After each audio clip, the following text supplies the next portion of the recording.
Keeping our makeup on all day and making it look smooth and beautiful can be a challenge. Hi, I'm Laura Ray, and today I want to share with you my top 5 primers and setting sprays. This primer from Revlon has some luminosity to it. It's also got sunscreen. A lot of primers don't have sunscreen, so if you're looking for a little extra coverage there, it has that. This is very thin, almost runny, applies beautifully on the skin. And like I said, it doesn't give you a super glow, but it gives a soft luminosity to the skin, which is why I really like it. This marshmallow primer from NYX is very fluffy, sort of when you put it on. It does smell like marshmallow for a minute, 2 minutes tops, and then the scent wears off. I find my sensitive skin is not reactive to this. I love that it does give a little blur to the skin. I find most of these primers don't, which is what I'm looking for, is a little bit of blur. So this gives you that. I don't know so much about it making my makeup last longer, but it really makes my skin look a lot better. I actually read some people saying that they put this on without foundation just to make their overall skin appearance look more smooth and less pigmented. So I found it worked great for that. So even just for walking around the house, if I put this on, it makes my skin look a lot better. If you have very oily skin and have trouble with your makeup, feeling like a slip and slide, which I've been there, this e.l.f. Power Grip Primer is excellent. This gives a little tackiness to the skin, so you have to let it sit about a minute before you apply any foundation or any concealer over it.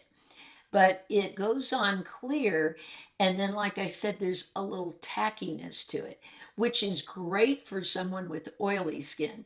Now, if you have dry skin, I wouldn't recommend this one. I don't think this was geared towards people with dry skin. I think it's perfect for those of you with either combination oil in the T-zone or oily skin. If you're looking for that a mattifying, smooth look to the skin. I think the Wet n Wild Impossible Primer is amazing. It isn't a silicone primer, but it feels like one. And it just gives you, when it dries down, that sort of powdery, smooth feel.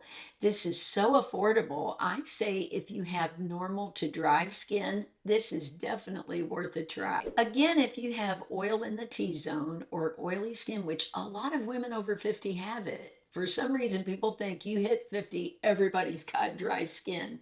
That is so not true. And as I've gone through menopause and I'm done with it now, I'm back to my teenager skin. I've got more oil in the T-zone. So I like this one from Milani. It's the No Pore Zone. This is more of that mattifying primer that will help if you have enlarged pores, like I do, oily skin, like I do. This is one to try. I used to think setting sprays were a big waste. I tried them. I really didn't see that much of a difference. But when I started mixing them with my foundation, with my concealer, I did see a difference. So now I'm sold on them. I'm on the setting spray train. This one from Physicians Formula actually has skincare in it. It has galactomyces 95%, and it gives a lot of moisture to the skin. It's meant to brighten the skin. This is actually what they call a toner and setting spray all in one. I love this. It's very hydrating to the skin. So those of you with dry skin, this is one that's not going to dry your skin out. And I think it's an excellent setting spray. This is a great replacement for the Urban Decay All Nighter. Now, the All Nighter promises 16 hours of wear. The Revlon promises 24 hours. I'm not going to sit here counting the hours, but I'll tell you, this helps my makeup stay beautifully on my skin all day. I like mixing these with my more matte foundations or full coverage foundations. Some of the full coverage I have are a little thicker. This thins them out a little bit. Now, I usually only put one pump. I've heard people say they've watched Wayne Goss put in 4 pumps. For the amount of foundation I'm using, that would be way too much. It would just be running off my glass palette. So I find usually 1 squirt of the setting spray is plenty. I love this one from Neutrogena, their Radiant Setting Spray. It gives a very soft glow to the skin, very moisturizing. I don't feel that it makes my skin more oily, but it doesn't dry me out. So I love that one. I've talked so much about this one from CoverGirl, their Priming Glow Mist. This, they say, is a primer, but I use it like a setting spray. I do mix it with my foundation. That's the way I use all of these now because I find it's the most effective way for me to get beautiful coverage on my skin and also to keep my makeup on all day. I will sometimes, if I know I'm going to have a long day, go over at the end with some setting spray. But mainly what I'm doing is squirting it on my glass palette, mixing it, and using it that way.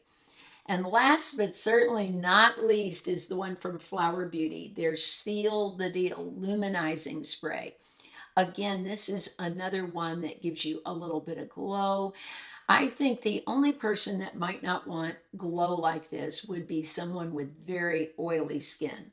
For someone like that, definitely I would recommend the Revlon because that's going to lock in your foundation and not add to a shiny or over shiny look. I've had very oily skin most of my life, so I never liked that shiny, oily kind of look. But this will mattify a little bit. This, for those of you with normal to dry skin, will just make your skin look really healthy and have a bit of a glow. If you have a favorite primer or setting spray, please let us know in the comments. I love trying your recommendations. I get so many great recommendations from you. Remember that I upload on Mondays, Wednesdays, and Saturdays at 9 a.m. Eastern. I would love to hear in the comments your favorite setting spray or primer, or if you just don't like them at all, let us know that too. I hope you all will have a blessed and beautiful week. I love you so much, and I'll see you soon.